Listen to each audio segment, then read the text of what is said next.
Hello and welcome back to this edition of Daily Actives brought to you by Bootleg Macro. I'm Dustin. We are looking at Tesla once again. Now, I have made quite a few videos about Tesla over the past few weeks, and one of the things that has really stuck out to me is the resilience of the price, especially relative to the volatility. Now, if you notice today, what we got in Tesla was it was down 3.27%. If you'll notice here in the price column, which I have is column K, the price of Tesla is actually at $255, which means it has a blue background, or better known as Columbia at my high school, with a black lettering, which means it is actually two standard deviations below its 23-day average right now. And if you notice that we have the 5-day average, the price of Tesla is actually below the 5-day average, and the 5-day average, or moving average, is currently also below the 20-day moving average. So when you see this red start to clump up in these bars, right, or these columns right next to the price, that is the 5-day moving average, and then the 5-day moving average relative to the 20-day moving average, and then the 20-day moving average. Essentially, since we got to like 260, things have looked really bad for Tesla. I would honestly say that it was on the 20th where we got a major spike of volume. And essentially what we've seen since then is what I consider to be a price path with a price to fall. We now have on the short term and the intermediate term a go short signal, as well as on the short term. Actually, today we had on the short term and longer term a bearish signal on Tesla, which I would have not expected in the market that we're seeing because people are pretty excited about what's going on. Now, I think this may end up being a great buying opportunity. And the reason why is this. If you look at this chart right here, this is a sentiment indicator. This is really based off of the percentage of bullishness versus bearishness that is existing inside of the chart at that individual moment.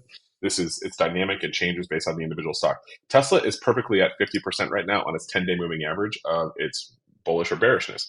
The way the market works is that you want to be generally in an equilibrium. And the best places to buy are going to be the places where the price is, or the bullishness is currently in like the low 40s.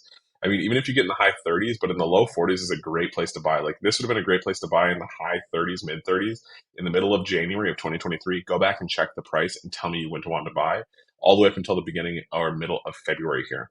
We are, looks like, setting up exactly the same to run into the fall for Tesla. Now, maybe we get a complete collapse in bullishness and we fall all the way down back to like 200 or even lower down to 175 or 150. But I'm starting to really think that the low here at 240 might actually be the real support.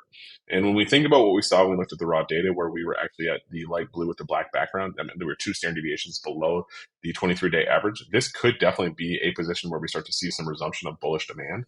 I would be very shocked if we see another down day in Tesla tomorrow on Friday of this week, especially when I think about that we're going to be ending the month next week on Monday.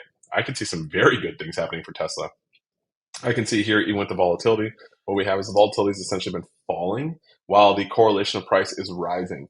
So that really right there to me is what's driving the actual move in Tesla at the moment. And I'm very curious to see if what ends up happening is the breakout in volatility resumes while the correlation continues to rise and we get some aggressive moves higher. We are, as I mentioned, going bearish at least, so that will definitely adjust the way that the trade range is moving. The bottom of the trade range is coming up much more quickly than the top is coming down, which is good to see because I truly do believe that 315 at some point this year is in the cards for Tesla, and I believe that's the $1 trillion mark. I think that's a big deal for this stock and a big deal for the market. When we look at the ultra fast sentiment, this is just a larger version of what we looked at on the raw data tab. We can see that right now what we're doing is basing. Like we were at 49.6 yesterday, we're at 49.5 today. I'll be very curious what it looks like tomorrow as we close out the week. But tell me what you think in the comments below. Are you long? Are you short? Do you like it? Do you love it? Is this even a good review? And before you go, subscribe to the New High newsletter. We give you 25 stocks breaking out every single Sunday at 9 a.m. I'll talk to you soon.